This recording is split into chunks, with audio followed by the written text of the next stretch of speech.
ಭಾಳ ಒಂದು ವಿಚಾರಗಳನ್ನು ನಾ ಪ್ರಸ್ತಾಪ ಮಾಡೋದಕ್ಕೆ ಹೋಗೋದಿಲ್ಲ. ವಕ್ಫ್ ವಿಚಾರವಾಗಿ ಕಾನೂನುಬದ್ಧವಾಗಿ ಜಾಸ್ತಿ ನಾ ಇಲ್ಲಿ ಮಾತನಾಡೋದಕ್ಕಿಂತ ನಮ್ಮ ಶಾಸಕ ಮಿತ್ರರು, MP ಗಳು ಮತ್ತು ಎಲ್ಲದಕ್ಕಿಂತ ಹೆಚ್ಚಾಗಿ ಪ್ರಧಾನಮಂತ್ರಿಗಳು ಇದಕ್ಕೆ ಹೆಚ್ಚಿನ ಒತ್ತನ್ನು ಕೊಟ್ಟು ಯಾವ ಯಾವ ದೇಶದಲ್ಲಿ ಇದರ ತೊಂದರೆಗಳನ್ನು ಶತಮಾನಗಳಿಂದ ಅನುಭವಿಸ್ಕೊಂಡು ಬಂದಿದ್ದಾರೆ. ಯಾಕಂದರೆ ಇವತ್ತಿನ ಸಮಸ್ಯೆ ಅಲ್ಲ ಇದು. ಭಾಳಷ್ಟು ಜನ ತಿಳಿದಿದ್ದು ವಕ್ಫ್ ಅಂದರೆ ಎಲ್ಲೋ ಇವತ್ತು ಒಂದಿಂದ ಶುರುವಾಗಿದೆ ಅಂತ ಹೇಳಿ ತಿಳ್ಕೊಂಡಿರ್ಬೋದು. ಇವಾಗೇನೋ ಕಾನೂನನ್ನು ಹೊಸದಾಗಿ ತರ್ತಾ ಇದ್ದಾರೆ ಅಂತಕ್ಕಂಥ ಮಾತನ್ನು ತಿಳ್ಕೊಂಡಿರ್ಬೋದು. ಇದು 664ರಲ್ಲಿ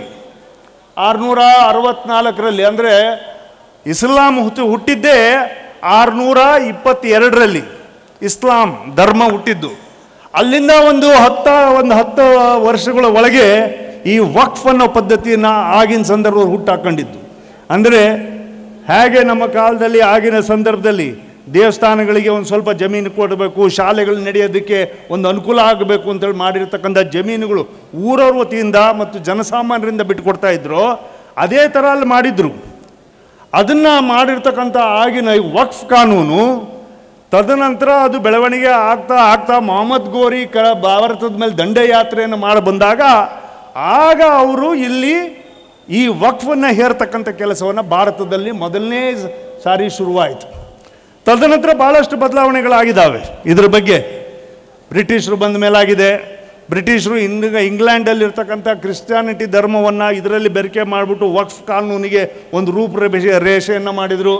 1954ರಲ್ಲಿ ಕಾಂಗ್ರೆಸ್ ಸರ್ಕಾರ ಇದ್ದಂಥ ಸಂದರ್ಭದಲ್ಲಿ ಒಂದು ಕಾನೂನನ್ನೇ ಮಾಡಿದರು. ತದನಂತರ ಭಾಳಷ್ಟು ಬೆಳವಣಿಗೆಗಳಾಗಿದೆ. PV ನರಸಿಂಹರಾವ್ ಅವ್ರ ಕಾಲದಲ್ಲಾಗಿದೆ, ಮನಮೋಹನ್ ಸಿಂಗ್ ಅವ್ರ ಕಾಲದಲ್ಲಾಗಿದೆ, ಅನೇಕ ಕಾನೂನುಗಳಾಗಿದ್ದಾವೆ. ಆದರೆ ಈ ಕಾನೂನನ್ನು ಯಾವ ರಕ್ಷಣೆಯನ್ನು ರೈತರಿಗಾಗಿ ಮಾಡಬೇಕಿತ್ತೋ ಇದು ಬರ್ತಾ ಏನಾಯಿತು ಅಂದರೆ ದಳ್ಳಾಳಿಗಳ ಪಾಲಾಯಿತು. ಹಾಗೂ ಕೂಡ ಇದು ಭ್ರಷ್ಟಾಚಾರದಲ್ಲಿ ನಿರಂತರವಾಗಿರ್ತಕ್ಕಂಥದ್ದು. ಆಗಿನ ಕಾಲದಲ್ಲೇ ನಾವು ಇವತ್ತು ಇಲ್ಲಿ ಬದಲಾವಣೆಗಳನ್ನು ಮಾಡಬೇಕು, ರೈತರಿಗೆ ರಕ್ಷಣೆ ಮಾಡಬೇಕು ಅಂತೇಳಿ ಇವತ್ತು ಕಾನೂನನ್ನು ಇದನ್ನು ಸರಿ ಮಾಡಬೇಕು ಅಂತ ಪ್ರಯತ್ನ ಮಾಡ್ತಾ ಇದ್ದೀವಿ. ಆದರೆ ಟರ್ಕಿ ಅಂತ ದೇಶದಲ್ಲಿ, ರಷ್ಯಾದಲ್ಲಿ, ಅನೇಕ ನಮ್ಮ ಮಿಡ್ಲ್ ಈಸ್ಟ್ ಕಂಟ್ರೀಸ್ ಅಂತ ಏನು ಹೇಳ್ತೀವಿ, ಅರಬ್ ದೇಶಗಳಿದ್ದಾವಲ್ಲ, ಅಲ್ಲೆಲ್ಲ ಈ ವಕ್ಫ್ ಕಾನೂನನ್ನು ಪೂರ್ಣ ಸರ್ಕಾರಗಳು ತೆಗೆದುಹಾಕಿದಾವೆ ಈಗಾಗಲೇ.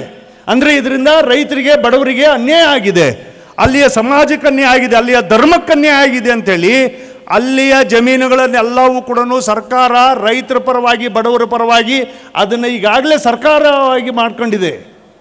ಅದು ಈಗಾಗಲೇ ಇದ್ದಾವೆ ಕಾನೂನುಗಳು. ನಾವು ಭಾರತದಲ್ಲಿ ಇದೇನೋ ಹೊಸದಾಗಿ ಕಾನೂನು ತರ್ತಾ ಇದ್ದಾರೆ ಅಂತಕ್ಕಂಥ ಮಾತನ್ನು ನೀವು ಅನ್ಕೋಬೇಡಿ. ಧರ್ಮದ ಮೇಲೆ ಇದೇ ಕಾನೂನು ಸನ್ಮಾನ್ಯ ಶ್ರೀ ಪ್ರತಾಪ್ ಸಿಂಹನವ್ರು ಮಾತನಾಡ್ಬೇಕಾದ್ರೆ ಹೇಳಿದರು. ಭೂ ಸುಧಾರಣಾ ಕಾನೂನು 1974ರಲ್ಲಿ ಭೂ ಸುಧಾರಣಾ ಕಾನೂನು ಬಂದಾಗ ದೇವಸ್ಥಾನಗಳ ಜಮೀನುಗಳನ್ನು ರೈತರಿಗೆ ಫಾರ್ಮ್ ನಂಬರ್ 7 ಮೇಲೆ ಬರೀ ಒಂದು ಹೆಬ್ಬೆಟ್ಟಿನ ಮೇಲೆ ರೈತರಿಗೆ ಕೊಟ್ಟಿರ್ತಕ್ಕಂಥ ಸಂದರ್ಭ ಇದ್ದಾವೆ.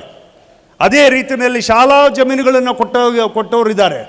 ನಾವು ಅದೇ ಕಾನೂನನ್ನು ಇವತ್ತು ಯಾವ ರೈತರು ಇವತ್ತಲ್ಲಿ ಅನುಭವದಲ್ಲಿದ್ದಾರೋ, ಸ್ವಾಧೀನದಲ್ಲಿದ್ದಾರೋ ಅವ್ರಿಗೆ ಇದನ್ನು ಕೊಡಿ ಅಂತಕ್ಕಂಥ ಮಾತನ್ನು ಹೇಳೋದಕ್ಕೋಸ್ಕರ ಬಂದಿದ್ದೀವಿ ಹೊರತು ಸಿದ್ದರಾಮಯ್ಯನವರು ಜಮೀರ್ ಅಹಮದ್ ಖಾನ್ ಅವರು ಮಾಡಿರ್ತಕ್ಕಂಥ ಕೆಲಸದ ಥರ ನಾವು ಮಾಡೋದಕ್ಕೆ ಹೊರಟಿಲ್ಲ.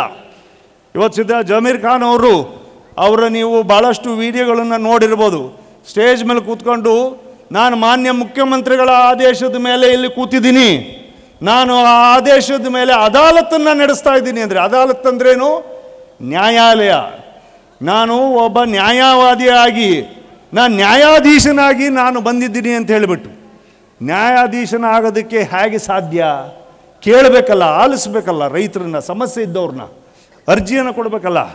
ನಾನು ತಗೊಂಬಿಟ್ಟು ಅದನ್ನು ಏನು ನಿನ್ನ ಸಮಸ್ಯೆಯನ್ನು ಆಲಿಸ್ತಿಲ್ದಂಗೆ ಪಕ್ಕದಲ್ಲಿರ್ತಕ್ಕಂಥ ದಂಡಾಧಿಕಾರಿಗಳಿಗೆ, ಜಿಲ್ಲಾಧಿಕಾರಿಗಳಿಗೆ, ಇದು ನಮ್ಮ ವಕ್ಫ್ ಜನ ಇದಿದೆ, ನೀನು RTCಲ್ಲಿ ಬದಲಾವಣೆ ಮಾಡು. ಎಲ್ಲಿ? ಸ್ಟೇಜ್ ಮೇಲೇ ರಾತ್ರಿ ಬದಲಾವಣೆ ಆಗಿದ್ದೇ ಕಾರ್ಯಕ್ರಮ. ಇವತ್ತು ವಕ್ಫನ್ನು ಇಷ್ಟು ದೊಡ್ಡ ಮಟ್ಟದಲ್ಲಿ ಇವತ್ತು ಅನ್ಯಾಯ ಮಾಡೋದಕ್ಕೆ ಹೊರಟಿರ್ತಕ್ಕಂಥದ್ದು ಕಾಂಗ್ರೆಸ್ ಸರ್ಕಾರ. ಇವತ್ತು ನಾನು ತಮ್ಮಲ್ಲಿ ವಿನಂತಿ ಮಾಡ್ಕೊಳ್ತೀನಿ, ಯಾವ ಮಾನ್ಯ ಮುಖ್ಯಮಂತ್ರಿಗಳು ಸಿದ್ದರಾಮಯ್ಯನವರು ಇವತ್ತು ನಾವು ಎಲ್ಲರೂ ಜಮೀರ್ ಖಾನ್ ಮಾಡಿರ್ತಕ್ಕಂಥದ್ದು ಎಲ್ಲದನ್ನು ಕೂಡ ತೆಗೆದುಹಾಕಿದ್ದೀವಿ, ಎಲ್ಲವೂ ಕೂಡ ವಕ್ಫ್ ಅನ್ಯಾಯ ಆಗಿದೆ ಅಂತಕ್ಕಂಥದ್ದು ಮಾತಾಡಿದಾರೆ. ಅಂದರೆ ಮೊದಲು ರಾಜೀನಾಮೆ ಕೊಡಬೇಕಾಗಿರೋರು ಯಾರು? ಜಮೀರ್ ಅವರು. ಅದಾಲತ್ ನಡೆಸಿದ್ದೆ ಯಾಕೆ? ಮಾನ್ಯ ಮುಖ್ಯಮಂತ್ರಿಗಳ ಮಾತನ್ನು ಸುಳ್ಳು ಹೇಳಿದ್ದೆ ಯಾಕೆ? ಮತ್ತು ಅಲ್ಲಿರ್ತಕ್ಕಂಥ ಪಾಣಿಗಳನ್ನೆಲ್ಲದನ್ನು ಕೂಡ ರೈತರ ಹೆಸರಲ್ಲಿ ಇರ್ತಕ್ಕಂಥದ್ದನ್ನು ಬದಲಾವಣೆ ಮಾಡಿದ್ದಾರೆ ಅನ್ನೋದಾದರೆ ಮೊದಲು ಅವ್ರು ರಾಜೀನಾಮೆ ಕೊಡಬೇಕಿತ್ತು, ಅವ್ರ ರಾಜೀನಾಮೆಯನ್ನು ಮುಖ್ಯಮಂತ್ರಿಗಳು ಪಡಿಬೇಕಿತ್ತು. ಈಗ ಮುಖ್ಯಮಂತ್ರಿಗಳು ಹೇಳಿದ್ದಾರೆ ನಾನು ಬದಲಾವಣೆ ಮಾಡಿದ್ದೀನಿ ಅಂತೇಳಿ. ಆದರೆ ಇದೇ ಪಾಣಿಗಳು ಇವಾಗ ಇಲ್ಲಿ ತಂದು ಕೊಟ್ಟಿರ್ತಕ್ಕಂಥದ್ದು ಸುಮಾರು 180 ಎಕರೆ 200-300 ಎಕರೆ ಇವತ್ತು ಕಂಪ್ಲಿ ನಗರದಲ್ಲಿ, ಇವತ್ತು ಕಂಪ್ಲಿ ಕ್ಷೇತ್ರದಲ್ಲಿ ಇವತ್ತು ಅನೇಕ ಜಮೀನುಗಳು ಇವತ್ತು ವಕ್ಫ್ ಆಗಿದ್ದಾವೆ. ಇದ್ರ ವಿಚಾರಣೆ ನಡೀತಾ ಇದೆ ಅಂದರೆ ಅವತ್ತು ಮಾಡಿರ್ತಕ್ಕಂಥ ಮುಖ್ಯಮಂತ್ರಿಗಳ ಆದೇಶಕ್ಕೆ ಏನು ಬೆಲೆ ಬಂತು? ಯಾವ ಬೆಲೆ ಬಂತು ಹಾಗಾದರೆ ಮುಖ್ಯಮಂತ್ರಿಗಳ ಆದೇಶಕ್ಕೆ? ಇದನ್ನೆಲ್ಲದನ್ನು ನಾನು ತೆಗೆದು ಹಾಕಿದ್ದೀನಿ ಅಂತಕ್ಕಂಥದ್ದು ಮಾತನ್ನ. ಯಾಕೆಂದರೆ ಮುಖ್ಯಮಂತ್ರಿಗಳಿಗೆ ಇದನ್ನು ಬದಲಾವಣೆ ಮಾಡೋಂಥ ಹಕ್ಕು ಕರ್ನಾಟಕ ರಾಜ್ಯ ಸರ್ಕಾರದಲ್ಲಿ ಇಲ್ಲ.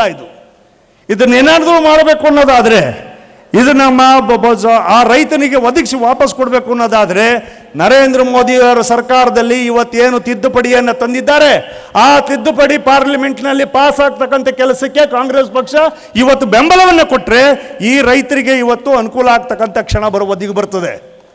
ಅದನ್ನು ಮಾಡ್ರಯ್ಯ ಅಂದರೆ ಇಲ್ಲಿ ಮಾನ್ಯ ಮುಖ್ಯಮಂತ್ರಿಗಳು ಏನು ಮಾಡಿದರು? ಮೊನ್ನೆ ಬೆಳಗಾವಿ ಅಧಿವೇಶನದಲ್ಲಿ ಅದಕ್ಕೊಂದು ಸಮಿತಿ ಮಾಡಿದರು. ARO ಅಸಿಸ್ಟೆಂಟ್ ರಿಜಿಸ್ಟರ್ ಆಫೀಸಿಗೆ ಪವರ್ ಕೊಟ್ಟುಬಿಟ್ಟು ಅವರು ಮುಂದಿನ ರೈತರನ್ನ ನಿಲ್ಲಿಸ್ತಕ್ಕಂಥ ಕೆಲಸ ಮಾಡಿ ಭ್ರಷ್ಟಾಚಾರಕ್ಕೆ ನಾಂದಿ ಹಾಡ್ತಕ್ಕಂಥ ಕೆಲಸವನ್ನು ಇವತ್ತು ಮಾನ್ಯ ಮುಖ್ಯಮಂತ್ರಿಗಳು ಮಾಡಿಕೊಟ್ಟಿದ್ದಾರೆ. ಪವರ್ಸೇ ಇಲ್ಲ, ಯಾರಿಗೂ ಪವರ್ಸ್ ಇಲ್ಲ. ಇದ್ರ ಮಧ್ಯದಲ್ಲಿ ಇಡೀ ರಾಜ್ಯದಲ್ಲಿ ನಾವು ಬೀದರ್, ಕಲಬುರಗಿ, ಯಾದಗಿರಿ, ರಾಯಚೂರು, ಬಿಜಾಪುರ ಮತ್ತು ಬಾಗಲಕೋಟೆ, ಬೆಳಗಾವಿ ಈ ಥರ ಎಲ್ಲ ಬಂದು ಕಡೆಗೆ ಇವತ್ತು ಅಖಂಡ ಬಳ್ಳಾರಿ ಎರಡೂ ಜಿಲ್ಲೆಗಳನ್ನು ಕೂಡಿ ಇವತ್ತು ಕಂಪ್ನಿನಲ್ಲಿ ಮಾಡ್ತಾಯಿದ್ರೆ ನಮ್ಮ ಸ್ಥಳೀಯ ಶಾಸಕರಿಗೆ ಭಾಳ ಅನುಮಾನಗಳು. ಇಲ್ಲಿ ಬಂದು ಅಶಾಂತಿ ನೆಲೆಸ್ಬಿಡ್ತಾರಂತೆ ಯತ್ನಾಳ್ ಅವರ ತಂಡ, BJPನವರು ಬಂದುಬಿಟ್ಟು ಇಲ್ಲಿ ಅಶಾಂತಿ ನೆಲೆಸ್ತಾರೆ ಅಂತ ಹೇಳ್ಬಿಟ್ಟು ನಿನ್ನೆ ಪ್ರೆಸ್ ಸ್ಟೇಟ್ಮೆಂಟ್ ಮಾಡಿದ್ದಾರೆ. ಯಾಕೆ ಪ್ರೆಸ್ ಅದನ್ನು ಮಾಡಿದರು? ಶ್ರೀಯುತ ಗಣೇಶ್ ಅವರು ಶಾಸಕರು, ನಾವು ಬಂದಿರತಕ್ಕಂಥದ್ದು ರೈತರಿಗೆ ಕೇಂದ್ರ ಸರ್ಕಾರದಿಂದ ಇಲ್ಲ, ಕೇಂದ್ರ ಸರ್ಕಾರದ ಬಿಲ್ಲಿಗೆ ನಿಮ್ಮ ಕಾಂಗ್ರೆಸ್ಸಿನ ಎಲ್ಲ MP ಗಳಿಗೆ ಹೇಳಿ ಅವ್ರ ಜೊತೆಗೆ ನಿಂತುಬಿಟ್ಟು ಈ ಬಿಲ್ಲನ್ನು ಪಾಸ್ ಮಾಡಿಕೊಡೋದಕ್ಕೆ. ಅಲ್ಲಿರ್ತಕ್ಕಂಥ JPCಯ ಕಮಿಟಿಯಲ್ಲಿ ಇರ್ತಕ್ಕಂಥ ಸದಸ್ಯರುಗಳು ಹೇಳ್ರಿ ಇದು ಸರಿಯಾದಂಥ ಮಾರ್ಗ ಇದೆ, ನಮ್ಮ ರೈತರಿಗೆ ಇದನ್ನು ಮಾಡಿಕೊಡ್ತಕ್ಕಂಥ ಕೆಲಸಕ್ಕೆ ನಮ್ಮ ಬೆಂಬಲ ಇದೆ ಅಂತ ಹೇಳಿ.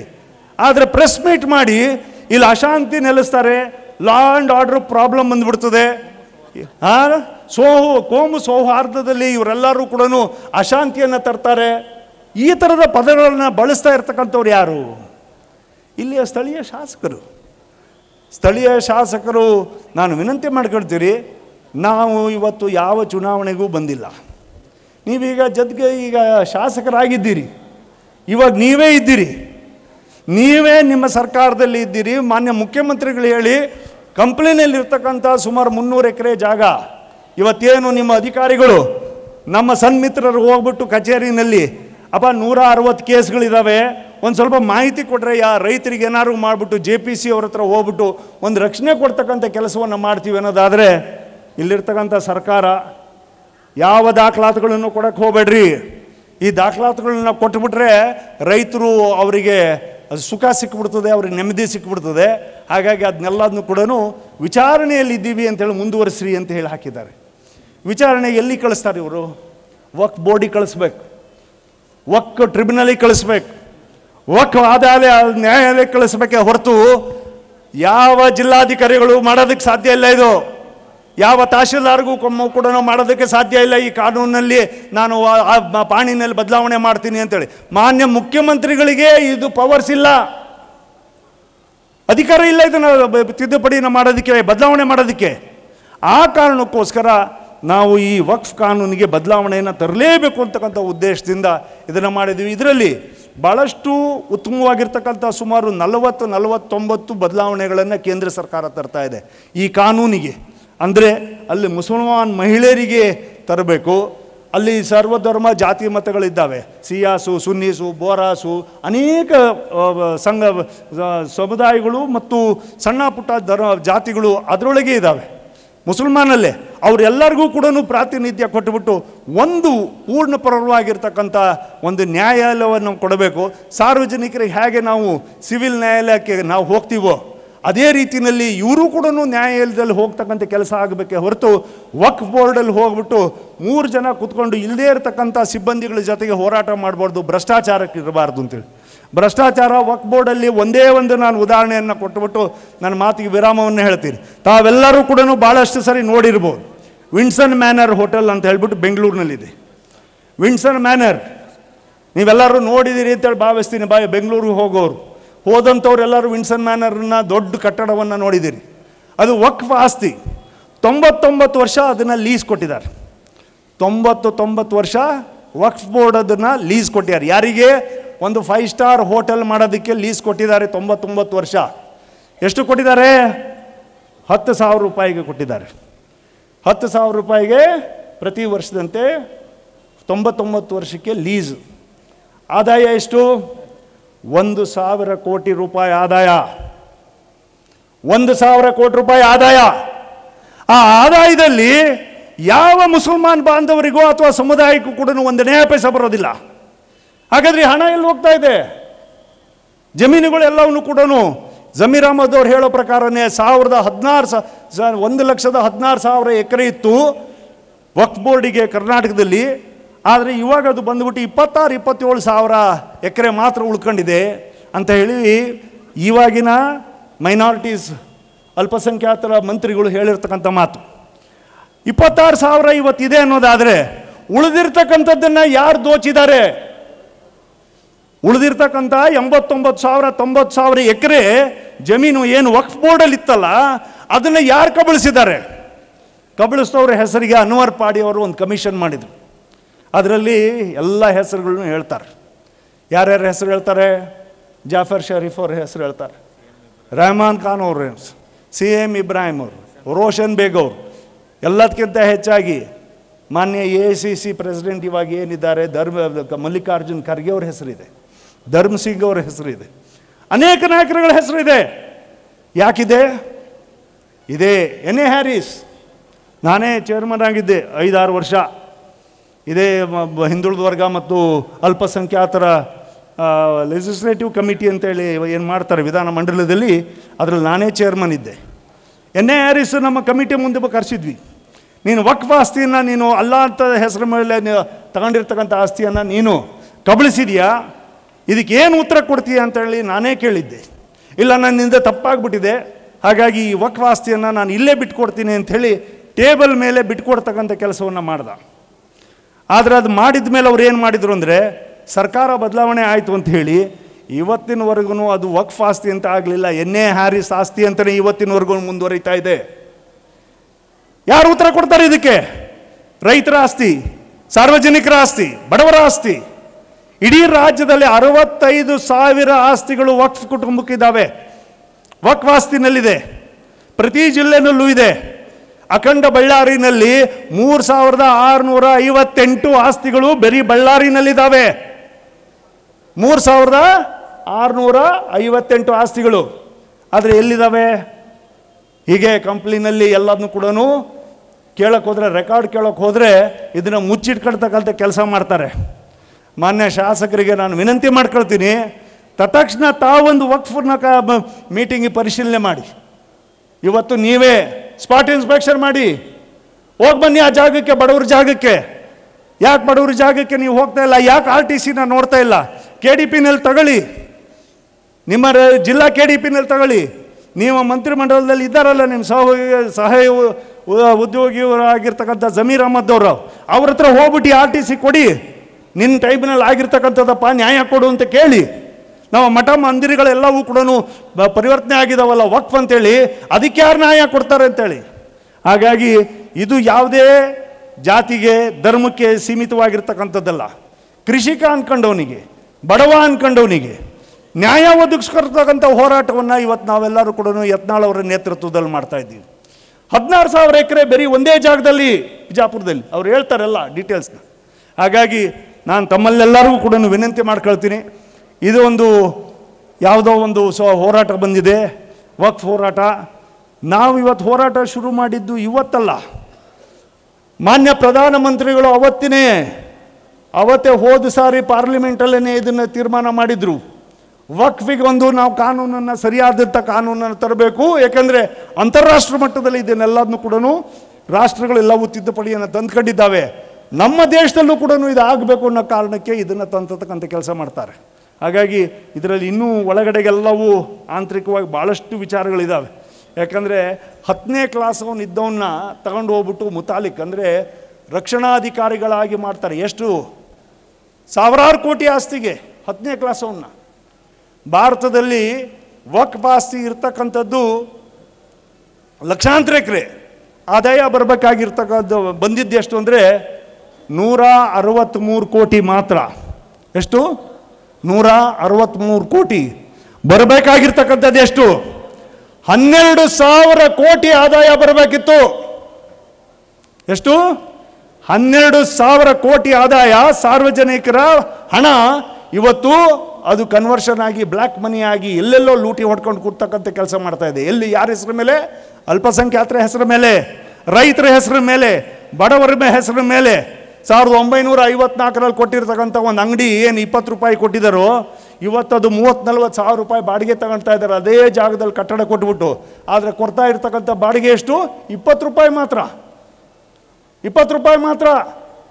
ಈ ಥರದ ನೂರಾರು ದಾಖಲಾತಿಗಳು, ನೂರಾರು ಸಂಕಷ್ಟಗಳು ರೈತರಿಗೆ ಬಂದಿದ್ದಾವೆ. ಹಾಗಾಗಿ ಇದನ್ನೆಲ್ಲದನ್ನು ಮನಗಂಡು ಈ ಒಂದು ಹೋರಾಟವನ್ನು ಇಷ್ಟಕ್ಕೆ ಬಿಡ್ತಕ್ಕಂಥ ವಿಚಾರ ಅಲ್ಲವೇ ಅಲ್ಲ. ನಮ್ಗೆ ಯಾರಿಗೂ ಚುನಾವಣೆ ಇಲ್ಲ. ನಮಗೆಲ್ಲರಿಗೂ ಚುನಾವಣೆ ಇನ್ನು ಭಾಳ ದೂರ ಇದೆ. ಚುನಾವಣೆ ಇನ್ನೂ ಕೂಡ ಒಂದು ದೇಶ ಒಂದು ಚುನಾವಣೆ ಇದೆ. ಮತ್ತು ಕಾಮನ್ ಸಿವಿಲ್ ಕೋಡ್ ಅಂತಕ್ಕಂಥದ್ದು ಇನ್ನೂ ದೊಡ್ಡ ವಿಚಾರಧಾರೆಗಳು ಭಾರತದಲ್ಲಿ ಬರ್ತಾ ಇದ್ದಾವೆ. ಅನೇಕ ಬದಲಾವಣೆಗಳು. ಜನಗಣತಿ ಈ ತಿಂಗಳಿಂದ ಶುರುವಾಗುತ್ತೆ. ಕಾನ್ಸ್ಟಿಟ್ಯೂನ್ಸಿ ಡಿಲಿಮಿಟೇಷನ್ಸ್ ಶುರುವಾಗುತ್ತೆ. ಈ ಥರದ ಅನೇಕ ವಿಚಾರಗಳು ಕೂಡ ಇದ್ದಾವೆ.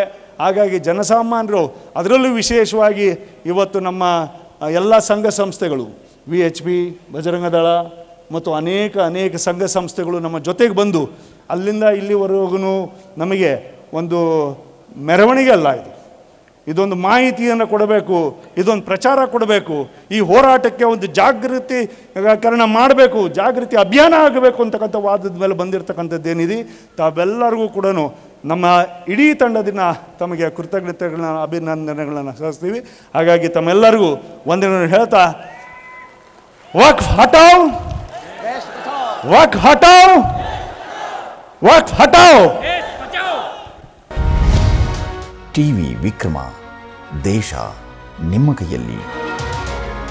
ಈ ಕಾರ್ಯಕ್ರಮ ನಿಮಗೆ ಇಷ್ಟ ಆಗಿದ್ದಲ್ಲಿ ಲೈಕ್, ಶೇರ್ ಹಾಗೂ ಕಮೆಂಟ್ ಮಾಡಿ. ಟಿವಿ ವಿಕ್ರಮದ ಕಾರ್ಯಕ್ರಮಗಳನ್ನು ನಿರಂತರವಾಗಿ ವೀಕ್ಷಿಸಲು ಸಬ್ಸ್ಕ್ರೈಬ್ ಮಾಡಿ, ಬೆಲ್ ಐಕನ್ ಒತ್ತಿ.